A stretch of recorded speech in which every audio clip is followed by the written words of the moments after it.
Hey guys, my name is Aijalonwallace. Welcome back to the channel. If you guys don't know, I make videos about traveling, entrepreneurship, and creative ways to make money online. Listen, follow my channel if you want to see more content like this. Today I want to talk to you guys about my experience living in Airbnbs.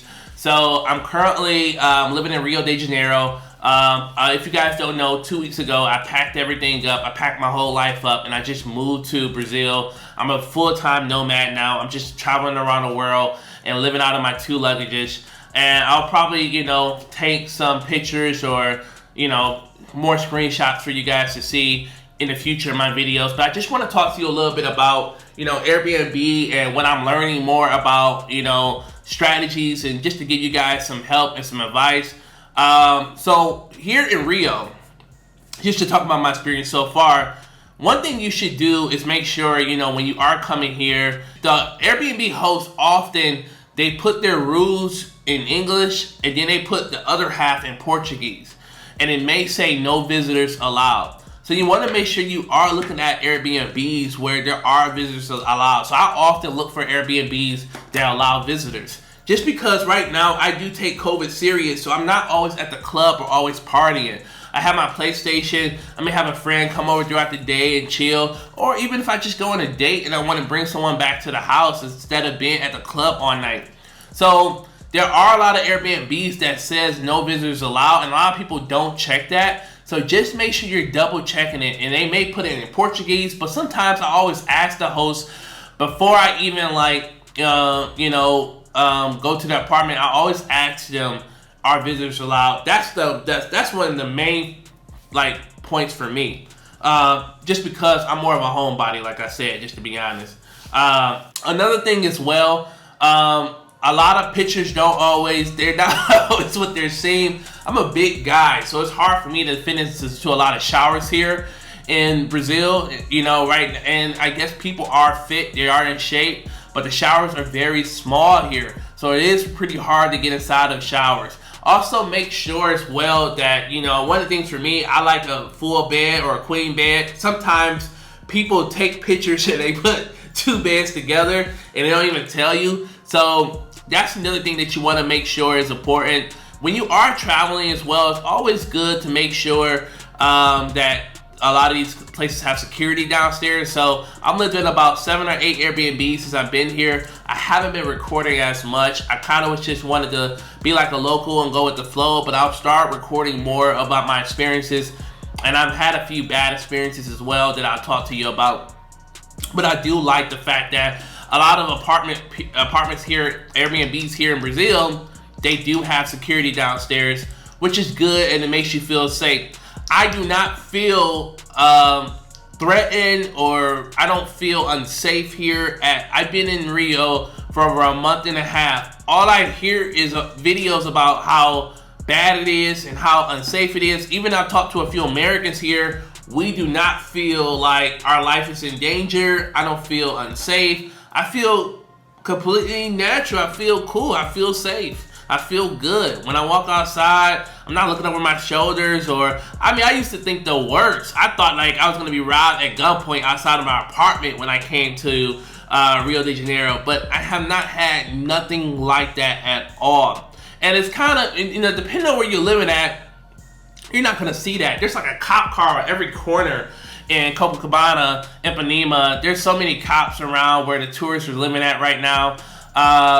It's not like what people are painting it to be. If you are someone that puts yourself in a lot of dangerous situations, so if you're out the clubs at 2 or 3 o'clock in the morning where the odds may be a little bit different, just don't be out here flashing and stuff like that. But not to go off topic, going back to the Airbnb. So I've been trying to stay on a budget with my Airbnbs. I've been trying to find a lot of Airbnbs that are around 23 to 25. I've been trying to stay in a budget of $600 a month. It's hard, sometimes I do spoil myself and I'll go up to 30 or 40 bucks.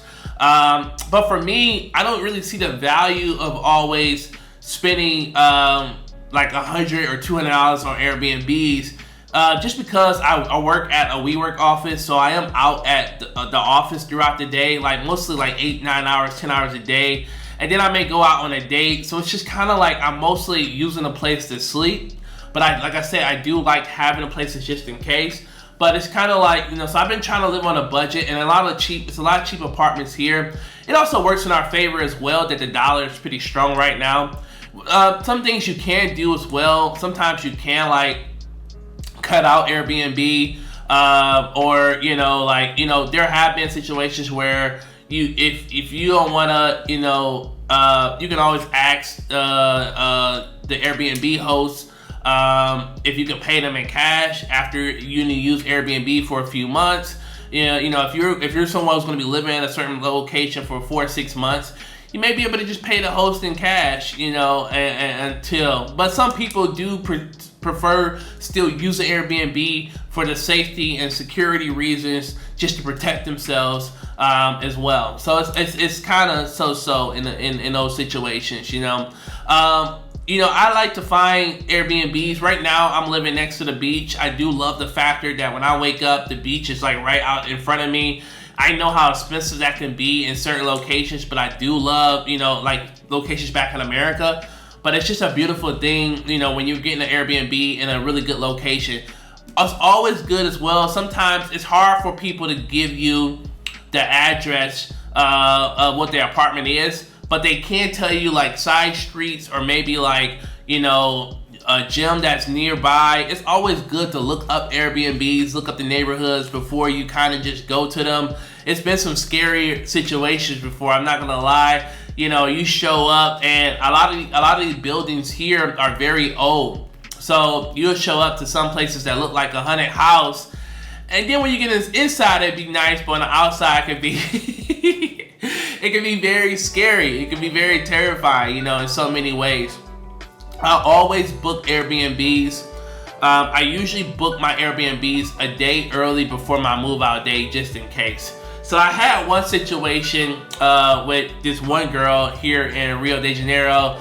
I decided to try out her place. Her place was like $14 a night, and I love her. You love her. She's a good friend now, but she lives in a location here called Lapa in Rio de Janeiro, and Lapa is the party area. But she's in Gloria, which is like next door to Lapa.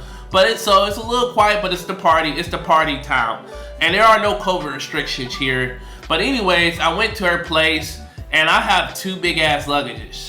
And she told me it was only like a 1 flight of stairs or something like that. It was like 3 flights of stairs. It was like damn near 50 steps. And it was no elevator. So I had to walk, I was sweating, drenching with these 2 big luggages going up the stairs. So always make sure as well, if you are traveling with a lot of stuff, make sure you check to see if there's an elevator. If you're, if you're not able to carry like a big luggage or suitcase up the stairs, just double check, because you could be in a situation like that. But anyways, I get inside her house and I'm scared. I'm scared as hell. And like the windows are falling off, the door is falling off. The windows is talking to me. This is like the straight up Wizard of Oz house. The toilet was like, the tub was pitch black. And I was like, you don't have a shower mat? And she was like, oh, yeah, my mom likes the shower mat, so she don't fall. I'm like, no, and I'm thinking like, no, the shower mat to cover that shit up. Nobody wants to see pitch black in a tub. So I remember, like, because my rule of thumb when I'm living or traveling as a nomad, I always get Airbnb a day early. So that means I have an extra day in my original place. So I remember I went to her house the day early to move all my stuff in, and luckily enough, I had my other place for another night, and I dropped my stuff at the new apartment.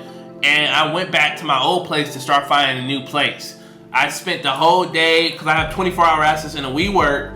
I left the old original apartment. I went to WeWork and worked in here all day trying to find a place. And then I went back to the house the next day, the day I was actually supposed to move into the house, at like 8 o'clock at night, and I was like, I'm leaving. I lied and told her, I want to be closer to the beach, because Lapa is not by the beach at all. Lapa is just, like I said, it's a party city. And I was like, I just want to be closer to the beach, I just want to be by the water. I was scared as hell. I was scared. I was like, hell no. I don't know what's going to climb in my ass. You know, like, I don't know. So, I mean, but she's super cool. We still talk, we still hang. I gave her a 5-star review. You know, like, I didn't want to hurt her feelings because I mean, a lot of people, this is their lives, you know, this is their lifestyle, this is their lives, you know, this is what they're waking up to every day. You know, she's a local, she's living like a local. You know, I don't want to be rude or disrespectful. It just wasn't my cup of tea. I just knew that I wasn't going to be able to sleep. So I got myself out of that situation ASAP. And, you know, so you will run into situations like that, you know, where some of the pictures are just not what it seem to be. Always make sure your Airbnbs have reviews. Try your hardest, you know, because a lot of things can go wrong, you know. I actually recently moved into another Airbnb about a week ago, and it was so dirty. It had like a blood stain on the door. It was like mold on the curtains and the windows, and I had to fight with this Airbnb host. We literally was fighting back and forth online to get me a refund. I ended up getting a refund, and they kept 3 nights, and I switched my place. But always make sure as well you're checking out places with a lot of reviews before you are moving to like an Airbnb. Once again, it is easier to work out a deal with Airbnbs, like a 2 to 3 month deal. I have been moving around from Airbnb to Airbnb.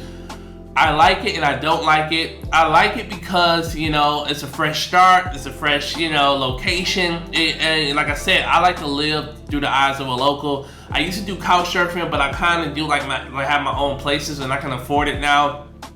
But I mean, like, you know, I like, you know, I do like the, you know, it's kind of like you're starting over. It's like a brand new start. What I don't like is constantly have to repack everything as well. You know, that could be the advantage, but also there's always going to be something wrong with an Airbnb. You have to lower your expectations. It's not going to always like be amazing 5-star unless you paying like the $100 a night or, you know, the $60 a night. Now I may pay like, you know, I may get a place for the Carnival. I may pay like $100 or something like that, and you usually got to book that place out early, like really early. So it depends on the situation. Because I have been thinking about sticking it out here, or I may go to Europe or Argentina. We'll see. But Airbnbs are pretty cheap here. Like I said, if you know you're going to be at a place for 2 to 3 months, Airbnb does give you a discount. If you like, you can get a huge discount when you book a place out for 2 to 3 months. A lot of hosts don't like to do that, and it's pretty hard to do that here in Rio because there's a holiday every goddamn week. It's a holiday. There's so many holidays in Rio, so a lot of Airbnb hosts prices fluctuate so many times. Some, you know, like your average $23 a night house will shoot up to $50 the next week. And it's just like, man, how do people work here? It's literally been 5 holidays since I've been here. I've only been here for a month and a half. It's been over 4 or 5 holidays. No lie. It's been crazy. It's a holiday today. It's nobody here. It's a holiday today. It's their Day of the Dead. The Day of the Dead, you know, something like that. So, yeah, here in Rio. But yeah, so, you know, that's just good to know. Always bring dollars as well. If you guys are traveling around the world, bring US dollars. Some hosts, you know, I have had situations where, you know, I had a host who I was like, I need to stay an extra week, and he was just like, I could pay him in cash, and, you know, I paid him like $140 for a whole week here in Rio, because cash is king, especially the US dollar is really strong right now in a lot of countries, especially countries like Argentina. So, you know, like, cash is king here, and, you know, you want to always have some extra dollars with you when you are coming over to a place. Now, I don't drive, so and Ubers here are like only $2, $4, so Ubers are not that expensive. But a lot of Airbnbs, sometimes they do have parking spots, so that is probably something you want to check out. For me as well, I like Airbnbs with filters in their household, water filters, especially when you're living in countries like Brazil, the Dominican Republic. That is like a huge bonus for you, so you don't have to always constantly keep buying water. I naturally do it. I'm always buying water, or I drink a lot of water here for free at the WeWork office. So that's just something to think about as well. I can't really think about nothing else besides I like to find places with big TVs as well. A lot of places may have like small TVs or may not have a TV at all. But I do like to have a huge TV. For me right now, I'm always moving around with the intentions of, if we go on another lockdown, okay, where do I want to set up shop, or where do I want to be? So I always try to find an Airbnb where it's just kind of like a what if situation, like if we go into another lockdown or something happens. I do not believe that the lockdowns are over. I am living in Rio in Brazil.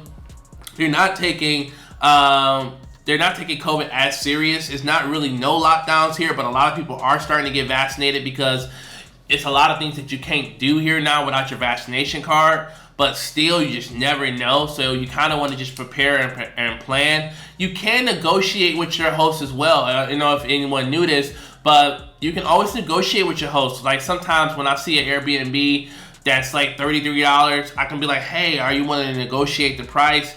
And they'll, I'll see if they'll give it to me for 27, or 26. And, you can talk them down. You can talk a lot of, even the people in the 40 or 45 range, they'll usually go down to 35 or 33, especially if you're booking a place for a good 2 to 3 weeks. At the end of the day, they want their bills paid. They want to cover their expenses. Even if they're not able to make profit, they want to be able to like pay the rent for that place. Because you got to think, most of these people don't live in these Airbnbs. This is like their second apartment. So they want to be able to pay rent versus going in their pocket. Sometimes as well, I've talked the host down to like, I have one host, she charges usually $30, $33. I talked her down to $21 for the whole month, and she ended up taking it because every day she was at least to be able to profit. So always remember that you can negotiate with your host depending on the situation. It just all depends on your situation. It's even better if you're traveling with someone because it can definitely be way much more cheaper. But finding a good location is really good. Like I said, I'm here in Rio de Janeiro right now. I've lived all over. I lived in Copa, Ipanema, Flamingo, Lapa, and Gloria. So I could talk to you about a lot of places.